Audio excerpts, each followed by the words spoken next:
Kumusta mga kaagimat? Welcome back sa aking channel. Panibagong video naman ang ating pag-uusapan mga kaagimat at ito ay tungkol sa hiyas ng langgam na dalitan. Bakit nga ba natawag namin ito na mga babaylan-unom na mga dalitan na sahing langgam? At ano-ano ang kapangyarihang gahong bertudis nitong taglay kapag sakaling tangan ang ganitong sahing agimat? At paano nga ba ito alagaan, paamuhin at palakasin ang ganitong sahing hiyas ng langgam dalitan? Agima 13 GM Babaylan 1.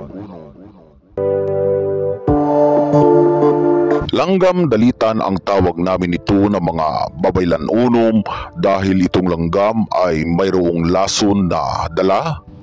Hindi ito isang ordinaryong langgam na kapag sakaling makagat kanya ay segundos lang ang wala ng sakit ng kanyang kagat mga kagimat. Itong mga langgam dalitan ay may lason ang kanyang laway at kung ikaw ay makagat nito ay biglang iitim ang parte ng balat ng kanyang kinagat at mga ilang minuto ay makaramdam ka ng panghihilo. May iba't ibang kulay ang langgam dalitan na katulad ng bahaghari. At ang mga ganitong sahing langgam ay makikita lamang sa mga masiok at maririit na mga gubat o talon. Ang mga langgam na ito ay pinaniniwalaan namin ng mga babaylan-unom na sila ay nanggaling sa loob ng mga ganhaan ng mga engkanto. At sila ay mga alaga ng mga engkantado sa gubat. Ang hiyas ng mga langgam dalitan ay makukuha mismo sa kanilang binahayan at binabantayan ito ng napakaraming mga langgam dalitan. At maliban sa mga nakabantay na napakaraming langgam dalitan ay napalibutan din ito ng mga sahit-sahing engkanto at mga maligno na kapag tangkain na kunin itong kanilang hiyas, ang mga langgam na ito ay nakahandang umatake mga kagimat.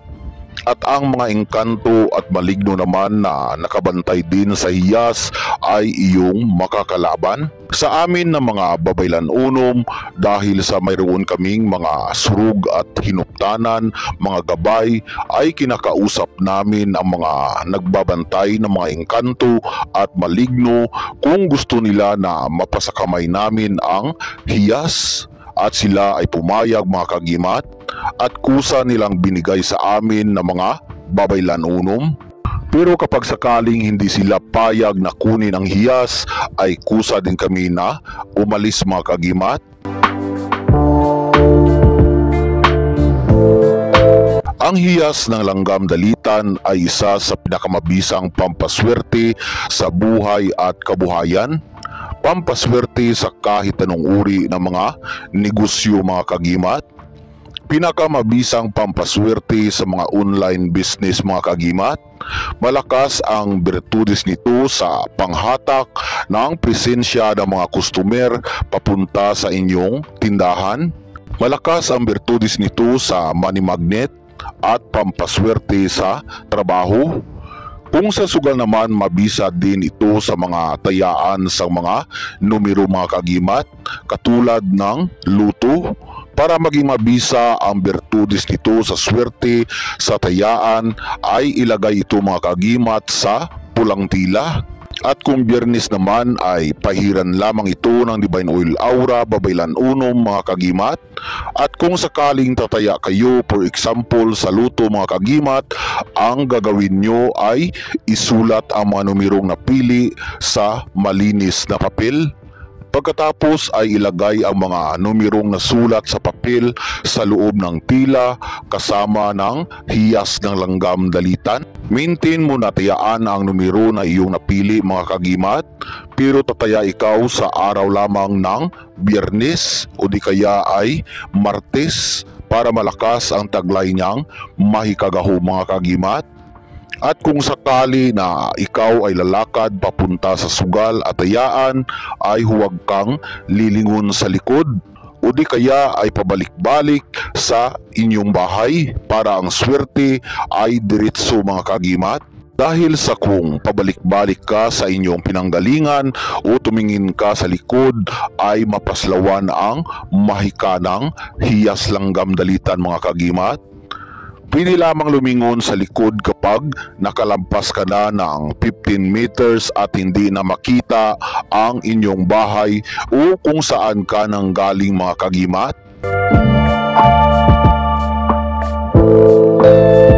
May mabisang bertudes sa proteksyon at depensa laban sa mga masamang kapangyarihan o mga mahikanigra mga kagimat, at nagpapalakas din ito ng alindog at karisma at nagdadala ng swerte sa pag-ibig. Nagpapalihis sa mga hindi inasahang mga panganib at mga sakuna. Ang sangkap na ito ay walang bawal. Kahit saan ito ay pwede madala mga kagimat. Nang makuha ang ganitong agimat, ito ay pinuno namin ng mga sagradong ritual may kagahom para malikop sa puti ang kapangyarihang bertudes.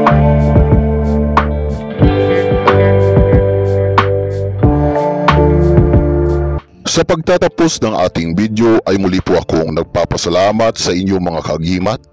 Naway pagpalain tayong lahat ng mga putiang aura at mabubuti ng ating dakilang Diyos makapangyarihan. Ilayo sa mga sakit, iliwas sa mga hindi inaasahang mga panganib, at likupin ng kabanal-banalang bertudis niyang gahom at ibuhos ang swerteng bugna.